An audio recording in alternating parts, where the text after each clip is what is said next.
time when that had gone away, there was this new trend of punishing all young girls not to go back to school in that home. Nijja kubanga sister wa mukuru kuba yafunye eki olubuto. I don't know whether it cuts across, but that one took back a woman child, a girl child. Nti twasigala nga batuleka emabega mu bintu by'okusoma. In fact, generation ffe gye tuddako abasinga tebasoma.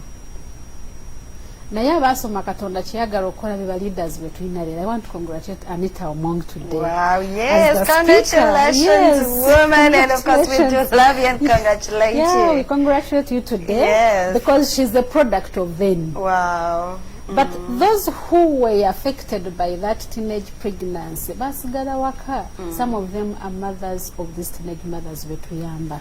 Naye my mother, to go back to the story, yasigala inafe, and my father wanted to punish me because oli yaraba it's a gone case.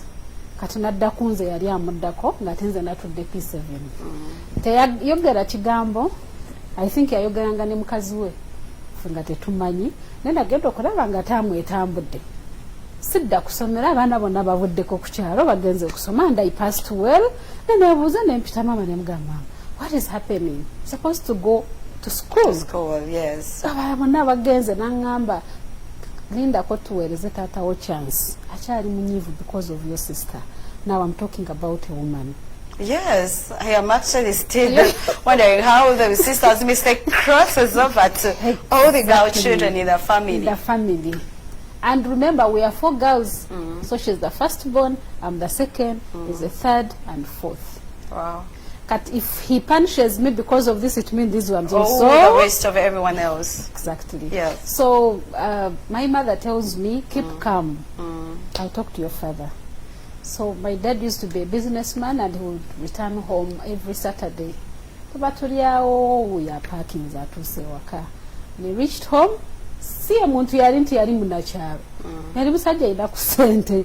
Naye nga naturally omwana omukazi bwazaalibwa mwana w'omuwala tubaako bye tulina okutambuliramu okulaga abazadde nti we are capable of becoming purposeful tomorrow. Naye bwe tumulaga nti we cannot do it tukuze nga bwe twagala namundooza bagwamu amaanyi. So when he came, my mother welcomed him, namuweereza ekyokulya. The next step was me, because she was concerned about how is her daughter going to be. Bwe yambuuza muzeeyi yamugamba nti I'm planning. Term is closing and he's planning. So what my mom did is like, I asked him, you heard him, but then ngenda kola ki ngenda ku planningira. That is a mother. The second week yatambula nanoonya essomero, and she didn't pay, but she secured a place for me to go to school, and she waited for her husband to come back the next weekend.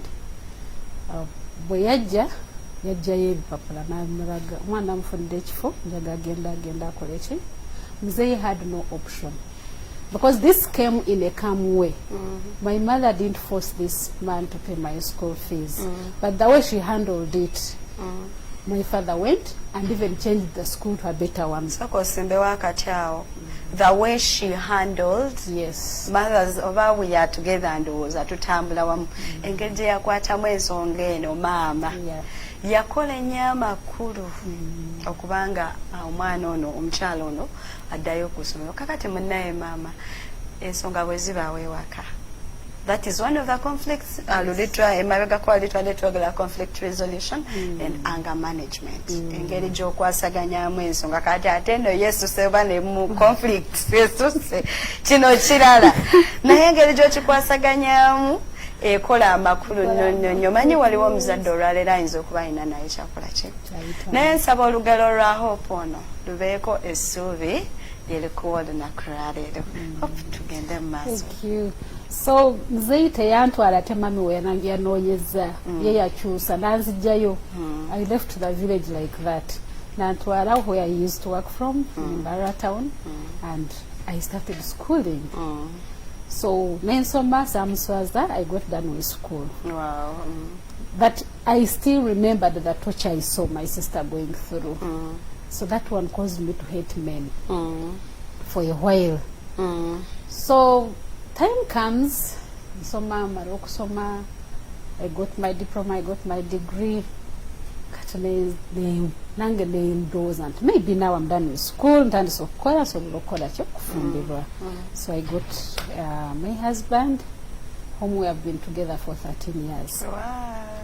Yeah, so we wedded in 2008, and we're still moving that journey of marriage. Amen, amen. Yes. And of course we say that godly marriages are possible. Yes, it is. So how did I join teenage pregnancy? And what forced me to go there? Of course, I used to see how, from then, I carried that thing in my mind that teenage pregnancy is the worst that can happen to a girl child. A girl child, yes. And when I went to secondary school, now it opened the door for my sisters to come, the young ones, the two. We even got another one, the third one, not from mom, but she's our sister. Yes. She also joined the family and she went through school. Wow. And I thank God for that. Amen. So now here I am. I'm in marriage. I give birth to a girl and a boy. As you know, the beginning of marriage, it is you're focusing on building your marriage, you're focusing on starting businesses, you're focusing on putting this in order, becoming a good wife. But then here comes COVID. Poof! It knocks. Yes, I used to hear teenager getting pregnancies, but it wasn't like alarming like the COVID season. Yes. So when COVID came, now I used to watch TV. The number is increasing, teenage pregnancy. Western part where I come from, it is a disaster. Central where I'm residing, it is too much. These other regions, the number, why is this one? Like, why is it being displayed every day? Who is supposed to stand up? Who's supposed to speak out? Who is supposed to speak out? Who is supposed to calm the storm? Who's raising the voice? Exactly. Yeah. Now I remembered my mother in the middle of the storm, how she handled the storm in her own house. Yes. And bad enough, we blame the country over these increasing numbers, but it is not the country itself. Of course it is. It is us. Yes. Now remember, it is everyone's responsibility. If my mother had kept quiet, I wouldn't be here. So if I keep quiet, it is outside today, but when it comes to my own daughter, because I have a daughter who is 11 years, how would I have handled this if it was in my house? Now I remember that from when I was born, I used to hear family planning, but I'm not someone who promotes family planning methods. Oh, you weren't? Yes, I was. I weren't. You weren't. But then now I'm like, what could be the solution? How can we help this? And what is happening in the families where these children are? Like a child of 14 is carrying a pregnancy, which means a child of 14 will be a teenage mother from 14 to 15, 16, 17. 18. Because there's this recurring. And I said, okay, how about the future of the country? How about the future of this child whom they have given birth to? What could be the solution there? How can we stop it? Because this one is here today. We are just 2 years in COVID, but the effect will be seen after 5, 7, 10 years. Yes. I said, no, I can be a voice. I can speak. What am I going to tell these people? That is it okay, you did a great job, you're a good person, you gave birth? No. It is telling and reminding her that even when the prostitute was brought to Jesus Christ by a multitude of people, telling him that she's the greatest sinner, they wanted to stone her to death. Yes. Jesus told them that whoever has never done it, cast the first stone. Cast the first stone. But after coming that storm, he told this young lady, go and sin no more. Yes.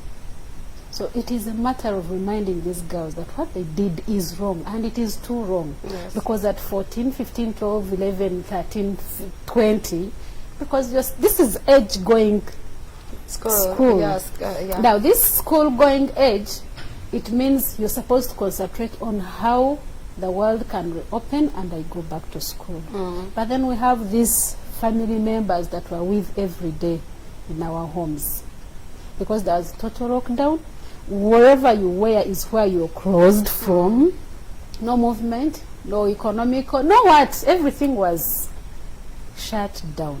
But the system kept working. A human being is a human being. Yes. And the person they were close to, most of the cases, are the ones responsible. Yes. But these girls are told not to talk. So that's why they die inside their homes. Who is responsible for your pregnancy? I don't know him. But the person is around. It's around you. Exactly. Yes. Necessity increased. Yes. That this girl is told to shut up. But And she's for a dying. but she's dying. She's carrying even a baby she doesn't love. Because there is no love around her. There is a lot of rejection. Exactly. Yes. Whatever she thinks of doing, she's reminded that you are a curse.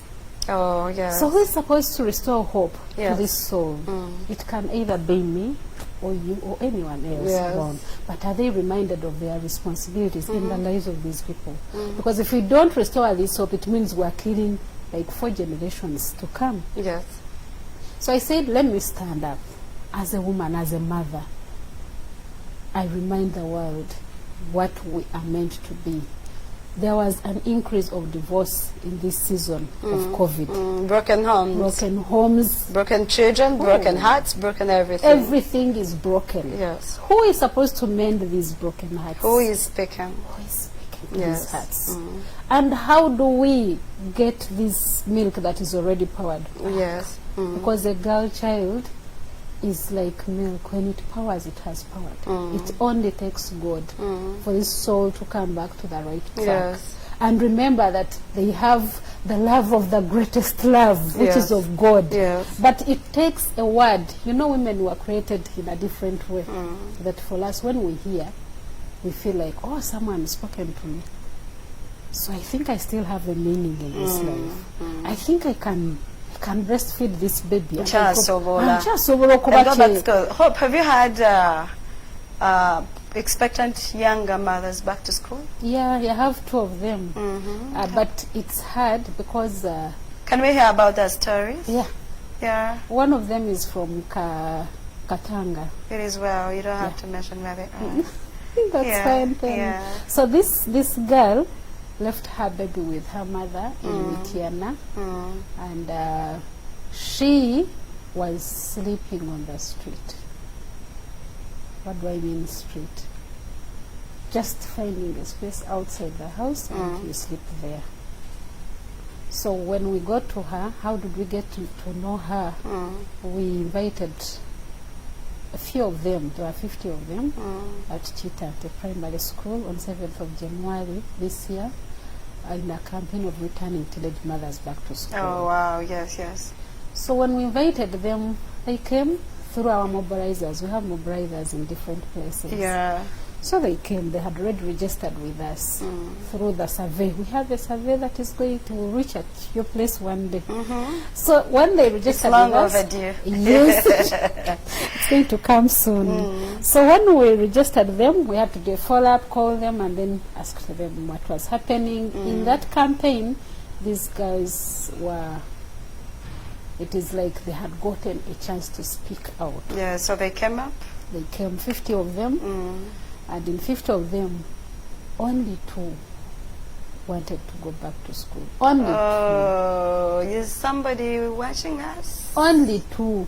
And this is Kampala, whereby I know I can access school and go back home, or I can go to school. And I know even the value of education. Yes. Now, those in the villages, none returned back to school. In fact, I engaged once the Minister of Education. I'm like, you guys, you're telling people to go back to school. But are they willing? Are they willing? Ono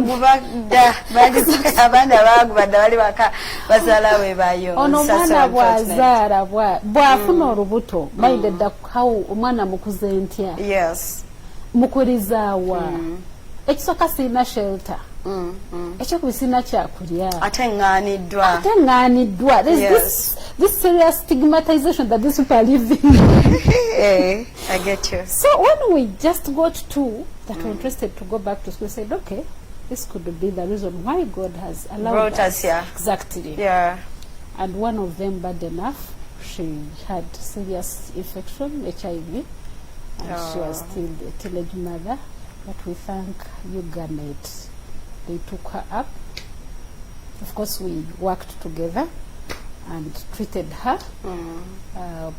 We treated the infection. She's now on ARVs, and she gave birth last week. Oh, wow. We even have a grandchild now. Wow, I'm telling you, yes. That is very good. And we are proud of that. Wow, because, and I'm so proud of you and what you're doing you. and adding value to us. Your story is very encouraging, of course, a story of hope. I think there is nothing as beautiful as adding life, as adding value, as adding hope to somebody's life, to the generation. Sometimes you may, by the way, sometimes you may add some hope, some value, somewhere.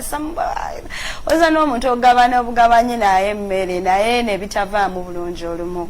Maybe n'otasiimibwa, maybe n'owulira nga aka thank you tekaze bulungi nga gwe walikoze ki, bwe wali badde osuubira. However, sigala ng'okola bulungi, sigala ng'osiga bulungi, bw'oba ng'okyasobola okwogera essuubi mu bulamu bw'omuntu oyo, okuwa, okugaba, okubeera, obeerawo nga bw'otaliddamu kukikola.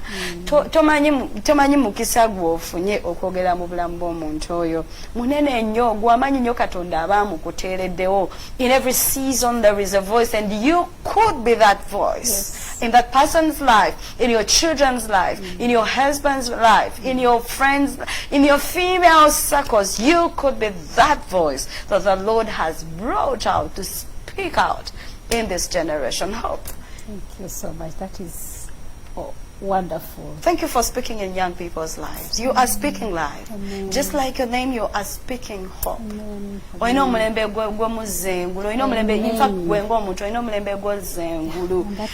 Era tukyenyumirizaamu nnyo. Kati gwe muli owulira otya? How do you feel having done this? You are doing this. Like, is it a passion? Of course, ng'okuva eddanga bw'otunyumiriza kuva waka. Chibaddemu mugwe. So here COVID comes and puts it on that table for you. Yes. Wow, how great. That's how I feel. How great. I feel like I am about to reach to the reason why I was created. Wow, purpose. Yeah, the purpose. You've read The Purpose-Driven Life? Yes, I have. I read the book Purpose-Driven Life. I read it once annually since, I think since 2000. That is sweet. No. I think so. If you do it once annually, then that means you have it. Yes. You need purpose. You need to find your purpose. You need to find your purpose in life. Located yourself. Webale nnyo. Thank you. Omukyala wa leero ono njagala azzibwemu amaanyi ategeere nti naye asobola hope nzizaamu abantu essuubi ntya nga nange sirina ssuubi. Okimanyi nti waliwo omukyala ayinza okuba nga atulaba olwaleero nga bwe yafuna olubuto ng'akyali muto oba bwonna waali n'agaanibwa n'apushingibwa out. Generally byonna bye twogedde n'abamu teyazibwa ku ssomero munnange we yakomaweewo olw'okubanga maybe yafuna olubuto ensobi neebaawo ate munaye nekibaawo kale ayinza okuba yasindikirizibwa era n'akomekereza n'oyo omusajja yamufunisa olubuto naye ng'era ebintu biri awo era byagetegete ate ne bw'obaawo there is that haunting of ndi wano naye n'alibadde wali omukyala ng'oyo akoza atya omukyala bw'atyo ng'ali mu maka oluusi abamu tebaliyo katono hope sister wo oli bwe yamala naye n'addayo ku ssomero ng'azadde. In fact, I think it kept haunting me up to now. Like, if she can say, I want to go back to school, muzayo. Okay. Kati waliwo omuntu bw'atyo nga yakoma awo era nga babeera bagamba kale singa nga tulaba olwaleero yogerako mu bulamu bw'omukyala oyo. My sister still says, singa nafuna chance eddayo okusoma. Mugambe nti agirina nakati. Amina. Yes. I mean, hangenda muganga today because there's adult education. Yes. Okay. Naye in her life, the regret I see there is that bwemudde waka mukyalo. Yes, she's married. N'abaana be kati bakulu basoma. alina n'omuzukulu, I guess. Yes, she has one. Waliwo ekituufu kiri nti wali omukyala yenna bw'atuuka mu mbeera eyo naddala nga abawala bano bakyali bato olaba naye naffe abakazi abakulu abafumbo bw'ofuna olubuto embeera ekyuka waliwo ejjengwe eripya eribeera ligudde ku bulamu bwo eritali lya bulijjo. Hope yogerako mu bulamu bw'omukyala ng'ali awo mu masanganzira bwe gatyo. Tasalawo, life has stopped there. Ng'alinga naye alaba. Njagamuzaamu amaanyi bw'oba nga oli mu kiti kiri ekyokuba nti wafuna olubuto ng'oli teenage. Kuba life yaffe starts by the when we are teenagers. Yes. And it stops when we mess around with it. Wow. And when we are teenagers. Oh my so, God. bw'oba weesanga nti wagwa mu kiti kiri ekyokuba nti wafuna olubuto omusajja akufunisa olubuto n'akutwala oli naye n'ofuna omukisa n'akutwala weyongerako nti n'ofuna omukisa n'akola okimanyi nti abalenzi bafunisa abaana nabugabe waffe tetuzaala era ffe waffe nze nzekka aliyo omulamu abana bonna baazikirye naye son of Adam you joke too much. Those are so many jokes. Mbadde nsaba omukyala ono waali I don't want to mind about your age. Kuba oyinza okuba wakirimu edda oz'okikuliramu but you're not happy. Create happiness around yourself. Wow. Create a heart to love who you are today. Weeyagale mu ekyo ky'oli and communicate to the partner you have. Remind him nga bwe yakusanga ng'olina something that you wanted to do. To achieve. These people tebeetaaga maanyi mangi nga bwe nkugambye my mother teyakozesa maanyi nze okudda kusoma. Naye mama we yali submissive woman. Okusinziira ku lugero lw'otuwadde teyali mukyala wa bulijjo. She wasn't an ordinary, and that is what every woman of today deserves. You do not deserve to be an ordinary woman. You are an extraordinary. Toli mukyala wa bulijjo. No. Kati olw'okuba tetuli wa bulijjo tuteekwa okukola ebintu by'abantu abatali ba bulijjo. Tuwangula bwe tutyo. Otherwise tetwandibadde ne histories about our mothers. Nabo tebayita mu mbeera ennungi nti it was only gold. No. Walimu those steps naye olaba nti when it hit her nti first born we yafuna olubuto olugero lwedda lwagamba nga bonna bawedde kati bonna bagenda kufuna. She never lost hope in hope. Yes.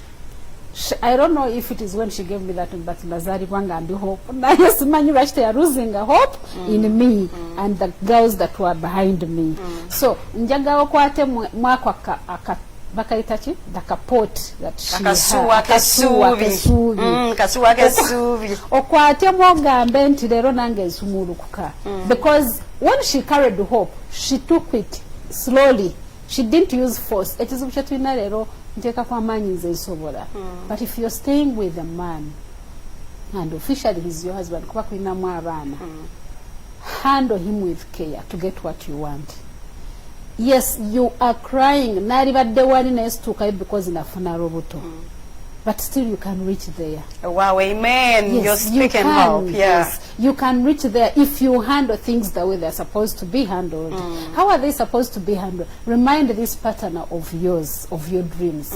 Write them down, hang them somewhere in your room. Every morning wake up as he's seeing you. Declare life over those dreams. Tell them, I want to be a nurse. I want to be a tailor. I want to be a hairstylist. I want to be... You get this person, the more you speak to these dreams that you've hanged in your room, the noise is going. Bible eyogera ku kwolesebwa. Bible etulungamya okuwandiika ebirooto byaffe ku kipande ekinene nti n'abiraba adduke kubanga ebirooto biba binene nga si bitono. Munnange kola ekyo olwaleero. Kikole oyogedde oyogedde ku baana abafuna ebuto nga bato n'onzijukiza nze ndi muntu eyazaalibwa mama wange nga muto nnyo si lwe lugero lw'entera okunyumya si lwe lugero lw'entera ennyo okunyumya si lwe lugero lw'entera ennyo okunyumya kubanga lwannaku mami wange bwe yava ewaabwe n'agenda okukyalira sisita we. Ndowooza sisita we yali yawulirako nti waliwo omulenzi ayagala omuwala owokubeera naye. Mama wange alina emyaka 14. Oh dear. Alina emyaka 14 najja okukyalira sister we teyaddayo. Yafumbirwa from them. Ne bamudonatinga. My dad was also young, of course. Yeah. Kubanga musajja gwe badone mulenzi gwe badonatingira oba 14. Naye aba 16 oba 17. Babona baali bato. Era ebirowoozo era biba byebyo. Yes. But to stay on the story, nti mami wange natandika okubeera ne muzeeyi wange nga alina emyaka 14. Mami wange we yanzalira alina emyaka 15. Ali mwana muto. Nti omwana ow'ekkumi, omwana w'emyaka 14 okuzaala 15. Omwana w'14 okusitula olubuto. I'm looking at a mother oyina abawala abatweyo abato ende emyaka 13 balina 14 obatunulira kati bwe njogedde bwoti nawe n'otunula ku kaana kake 14 n'okateeberezaamu nga kali lubuto. Mama wange nazaala nga alina emyaka 15 n'embeera omulamu. Ewaffe tuli baana bana, tuli bawala 2 n'abalenzi 2. Olw'okuba yanzaala nga muto, olugero lw'omuwala azze mu maka bw'atyo nga bamudonatinze ng'ekisawo kya lumonde. N'ewaabwe bagendayo luvannyuma nnyo. Oba bakajuga oba they didn't kujuga. Mu butuufu ebyo nange sijja kulimba nti mbimanyi nnyo. Naye bwe nategeera olugero lwa mama wange nga terwali lulungi. Omuwala omuto najja n'atandika okubeera actually ndi mu kutunuulira maama omuwala oyo omwana wo ow'emyaka 16 emyaka egyo gy'alimu maybe alina ensobi gy'akoze eyinza n'obutabeera munnange lubuto n'osalawo n'omugoba ewaka oba n'omuwerekereza n'akalenzi akalenzi wekeba kale bonna baba bato naye something has to be done. N'omusindiikiriza n'agenda abamuwasa agende kakati nze nkunyumiza olugero lwa mamange Hope n'agenda n'ajja n'atandika obeera ewaffe bwe yafumbirwa ewaffe yasangayo balamu be nga bakulu. Bananga omukazi oyo n'atandika okubalimira n'alima ng'alima emmere ye ne bajja ne bakungula n'afumba ne bajja ne bajjula ate ne batambulekera nabo nakwegamba ndowooza nebeerwana beyond child labor n'esukka. Because now she's being used as a wife, someone's wife. Yes. As a maid in the house, as a laborer. Anyway, kati jjukira nti bwe biyingiramu olwo mubanga abakuze muzeeyi n'atandika okujja e Kampala okukola okupakasa tukuyite kupakasa n'amulekanga mu kyalo okumala akaseera nga tannaddayo. Bino ebyasafari za kudda buli wiiki byakajja luli abasajja bavanga mu kyalo n'amala emyaka 2-3 akomawo omwana ng'atambula. Kati mama wange n'asigala muwala muto gwe twogerako muwala muto wa myaka 10 munnange okuzaala kw'emyaka 15 ogwayonsa kwegamba waliwo ka experience akakabeerawo mu myezi 3 to 6 months nga wakazaala engeri gy'obeeramu nga you need all the support in the world. Kati nteeberezaamu ng'omwana oyo omuto teriiwo tewali amuzaamu manyi teri amugamba nti munange engoye zeezo zigenda kuddamu zikutuuke after these 4 months nga tebiriiwo. N'abeera mu kyalo n'abeerayo munaye ne yeeyiya paka we yatukuza ne tutuuka wano. Naye bwe nali nkula ng'olugero olwo olunyumizawo naye nzija nga ntegeera olugero lwa mama wange. Ffe ate ne tufuna omukisa nti abazadde baffe ne batujja mu kyalo. Nzijukira engeri gye najja mu kyalo gye navaamu mu kyalo kyekintu kye siyinza kwerabira nti twatambuza ebigere distance nnene nga sirina ngatto. Naye bwe twatuuka eno mu kibuga twajja eno Kampala nga ndi mu primary 4 nga ngenda mu P4 bwe natuuka eno nendabanga obulamu bwa njawulo. Nendabanga abaana bali vibrant nali muto of course nange primary 4 nali kato nali kato nnyo nene dange kirabika ensi ntangaavu nnyo wenatukira mu P7 nenkola okusalawo mbulamu bwange amba sijafumbiranga ndi muto. No, that was sweet. And I want. No. Then determining obulamu bwange nene wane ultimatum nga sagala kufumbiranga ndi muto nga mami waabwe ekyamubako nemaliriza nemberanga nsoma ngina maso era neŋŋamba nze ndifumbiranga ndi my late 20s. Era nze nafumbirwa n'emyaka nga ngenda kweza emyaka 28 nafumbirwa mu gwa mwenda nga mpeza emyaka 28 mu December. Naye nga bwe natulanga neŋŋamba nenzijukira emboozi ya mama wange nenzijukira ebintu bye yayitamu nga muto. My dear Lord, no, I don't want to carry this. Neneewala ebintu bingi naddala ebintu ebikwatagana n'okwegaddanga ng'Oluganda bwe lukiyita. Nga ngamba saagala kufuna lubuto oba nkomenkereze mu bufumbo ku myaka emito. Kati mami wange bwe yanyumyanga nakati bwakunyumiza olugero olaba nga lwannaku. Omwana ow'emyaka 15 14 talina kubeera mu bufumbo. Ebirooto birina kubeera walala. Bina kubeera ku ssomero, bina kubeera ku future, bina kubeera kwezimba. Munene mmalirira neŋŋamba no. Era Katonda ono nga bw'ali omulamu era nga bw'ali omwesiba. Nentuuka wano wendi. Olugero lwa mama wange ne lunfuukira essuubi.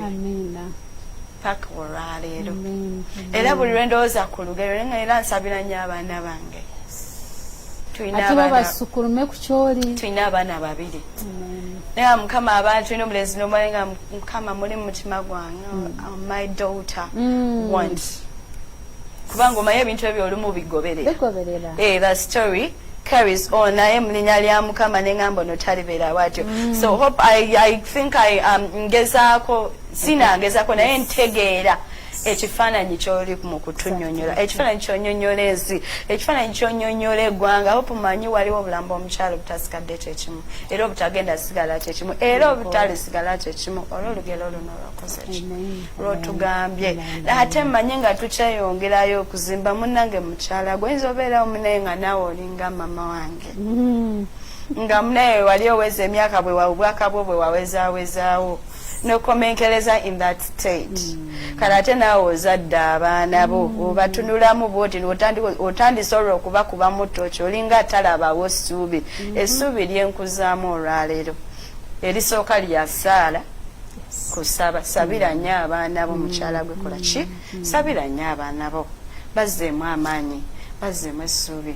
Omwana wo yalinga akutte ekkuba eddala muzzeze buli lunaku twayogera kukuza abaana emabega kaawe era wano kweno puroguramu yennyini ey'omukyala wa leero. Oyinza okuba munaye ebimu oyinza okuba obadde wabyerabidde obanga otandise leero okutulaba nkugamba ddayo ku page ya BTM TV ogilikinge ogifollowinge osubscribinge osobole okuba ng'ogoberera puroguramu zino zonna nezaayita osobole okuyitayo n'onoonya puroguramu za Today Zuma ne puroguramu zonna endala eza BTM TV n'obeera ng'okola ki ng'oziraba nga ozejjukanya kubanga ozeetaaga. Hope munnange ozze nnyo olwaleero. Kakati waliwo olwaleero omukyala gwenjogera oyogere akyali mu bulamu bwe nga nawe watudde watulabira alina omwana we mwana tunagimada nga tanaba nakuzaala naye ali awo bwamutunulako bw'ati n'amaziga ne gakola ki. Ate si yensi kati ejjudde obwavu. Kati ate hopu taata atamye. Taata atamye. Taata agambye gwe n'omwana we mufune gye mukola ki? Gye mulaga. Bannange nze saagala kulaba muntu wano omukazi nawasa omu. Abantu mwonna mukuze. Abantu kati buli omu yakuze. Yogera mulambo omuntu omukyala maama bw'atyo kuba mmanyi waliwo maama atulaba. Maama ali mu mbeera bw'etyo gamusaba eki asabe. Tosobola kulwana lutalo olwo wekka nga tolina Katonda. Kubanga wetujja mu bulamu bw'abaami bano obudde obusinga babututeekamu nga batulaga nti batulagala, but after some little time okwagala kuli ne kugwako okuluwa okuno omwami ke yakulaga excitement nti you're welcome kubanga nze hope mu nsi yange okwagala kuyina kukula but then waliwo wano wootuuka ate eyakulaga nti akwagala akulesa te yakugoba kati kuba kukoze eki ate kati akugoba ng'ate amaze okujja muneki n'abaana oyina abaana ku mugongo oba babiri oba basatu oba bana ate nanyini bakugamba nze sikyabasobola right now everyone is crying of poverty ate mulimu n'ali olubuto ate mulimu netayagala kumulabako akwatidde wamu akoze eki abagobye muveewe waka the first step to take is to go back to the throne of grace ne musaba katonda n'abawaki direction naye nga tetunaba kutuuka ku kusaba first go back to a drawing board gwe ne mwami we mwatandikira remind him slowly si byakumujjukira kuyimira we n'omuvuma funa handling ya situation gy'olimu because I don't support leaving that marriage abaana bobaleka because abaana abakyala abasinga bwobeera mu fix olowooza gwe okuvaawo nange kamulekera abaana abaana bano bajja kufuuka kye bali because of your mother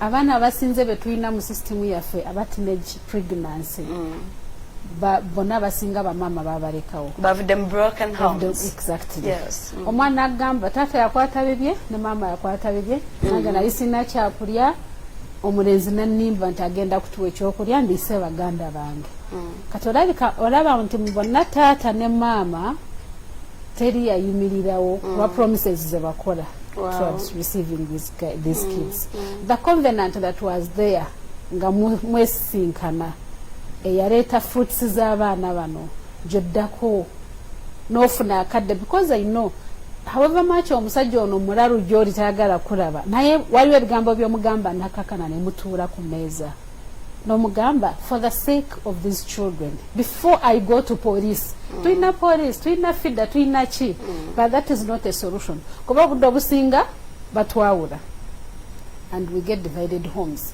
kitegeeza when we get divided homes abaana bano bo tebalina we basigadde era mu masanganzira gali ge tutayagala yes which whereby nti bwe basigala mu masanga bakayita gatya amasanganzira crossroads olaba wenjiza oluganda Mrs. Ntege okola omulimu gw'amaanyi Mami Ntege akoze mumasanganzira ng'abaana we bali babasigala there is no any other choice omwana omuwala gyafuna other than to be laid into these bad manners atandika okweya the first capital gyalina esobola omuleetera mubiri gwe kakitegeeza nti nze nga maama nina okulwana okulaba nti nsigadde ndi shield behind this girl however much it is painful today tunula mu kamera n'omugamba omukyalo however much you feel that pain today omusajja akuvuddemu akusuulidde abaana you are the shield behind the future of these daughters